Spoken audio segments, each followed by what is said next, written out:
Hey, I'm Mr. Kev, and welcome to some more coverage from Season 3 of Formula Xbox.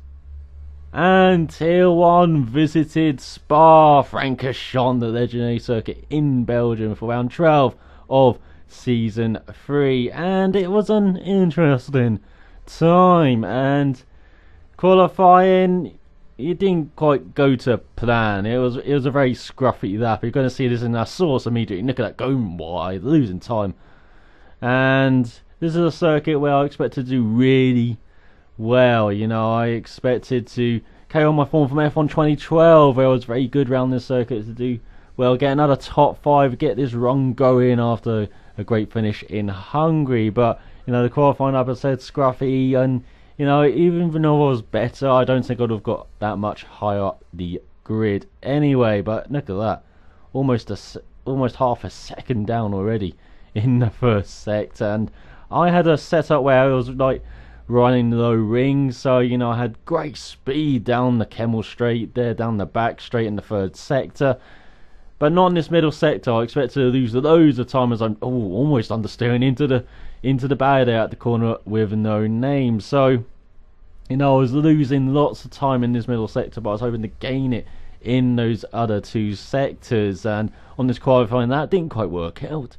But in the race, I expected to be quite good for overtaking, especially. I expected to be batting loads, you know, batting in the midfield with like Midget and random beats and guys like that all race long. And I did get about one of those guys, especially on the last lap. You're gonna see it's a grandstand finish as Goddard gets a low 46. I can only dream of that times like that.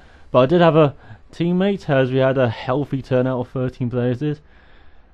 Chicken Macaroon started the season. My teammate, he unfortunately left the league, but I had an old friend, Joel, or Amish Wire, Amish Gaming, Canaries, as he is on Xbox Live. He rejoined the team for this race. I don't think he has been on since, but I know he's been on for the next race, but hasn't been on recently. But yeah, he joined me for this race, and you can see we didn't qualify that well. He's near the back. I'm just inside the top 10, so hopefully better in the race. And last source, a bit like the first corner at Hungary, there'll be incidents happening. And so I was trying to be cautious into the first time, as we've got a great start, better than Cartman in front of us. And I think that Stop Matt getting a brilliant start again, as well as we go into turn 1. And I think that's Armstrong and Goddard who went wide there. So Legion was leading, I think. And there's my teammate. We're on the outside, along with Drastic Midget, and we're rubbing wheels. Rubbing is racing, maybe actually in NASCAR, not in Formula 1 really. It's not that super, but I think that's Stop Matt going wide actually in his McLaren. So his great start has failed on his face, and we're going down the inside, or fell on his face, down the inside of my teammate, going into their Coon, trying to take advantage of my straight line speed there, but we outbraked ourselves, so he's taking it down my inside into Malmedy. But it looks like we got the run on the outside. As you know, obviously you don't want to take each other out, teammates. It's not a good look as we outbrake ourselves, lock up both front wheels, and someone's already disconnected, so already down to 12 guys. But no, back in the top 5 already, so great start for us, again taking advantage of other people's misfortunes. But again, these starts are working out. This is a good start to the second half of the season even. So on to the next lap, and going into Puan, and Drastic Midget went wide where you don't want to, over that fat curve on the outside, don't want to mount that, and up to 4th place. And we're behind Laney, and you know, so we're actually battling for a podium a bit here. You know, as we've got Laney just in front, and he got a little queue behind Legion. But the guy on the move in these early pods actually random beats, as you can see, doing the fastest, that very fast round this circuit. And unfortunately, the leader, Legion, he's disconnected. Oh, there were connection issues this race, and it's claimed our leader already, as Drastic Midget's got a brilliant run on us through El Rouge and Radion. So he's on our slipstream, so he's probably going to make a move on our inside into their Kuma. Look at that, he's already setting up for the pass, as he already got into a podium position. It's instantly snatched away from us, but we got a better run for their Kuma, as he has to outbrake himself, making the move down our inside and outside of Normandy again. Take 2, and we've nailed it once again, and onto the podium start. And we've got Laney in front of us, and I can't actually remember who's in first. Actually, might be Tom in first.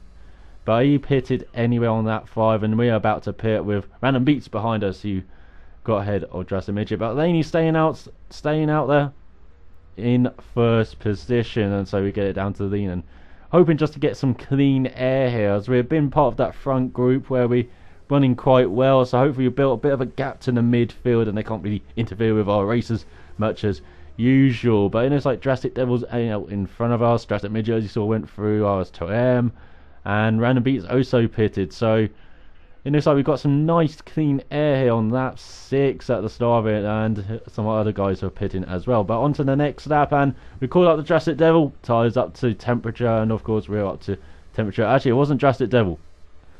You lied to me, standings on the left hand side. It was actually Laney who had just pitted, come out of the pit lane, and we took advantage of that with his cold tyres. Our undercut had worked, and we're up to second place. Or third place even. Jurassic Devil is in second place, but he hasn't pitted, so a net second place. But then he's going down our inside as we went a bit slow through there, Coombe, and into Ravage, and it's like he's got the inside line, and we've got to back off, and we're going to take a little look on the outside into the corner with no name, which does ironically have a name now, but he's staying in front of us, and we're getting it down to the lean, trying to save some fuel as well, and trying to keep it up to Rich in these last few laps then, so we can just do that for the last 1 or 2 laps. But going into the last sector, and we got a great slipstream here on Laney, and I did a bit of a rookie mistake, I admit, going into the bus stop, trying to take a move around the outside. I should have just held back. I should have stayed behind him and then used the DRS down the Kemmel straight to make a move then and into the Coombe. But no, poor racecraft for me there. But Jurassic Devil pitted then to go on to, I guess, his option tyres, and it would be a bit strange going on to prime tyres.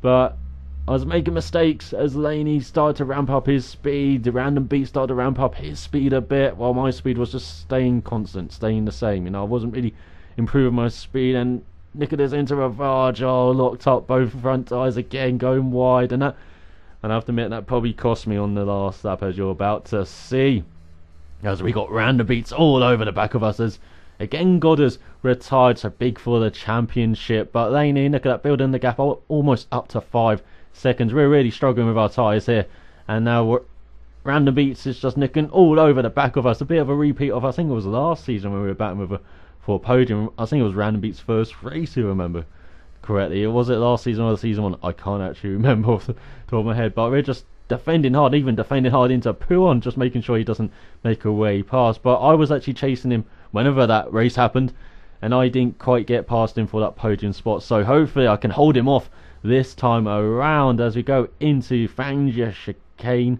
I believe it's called Campus in the Belgian version.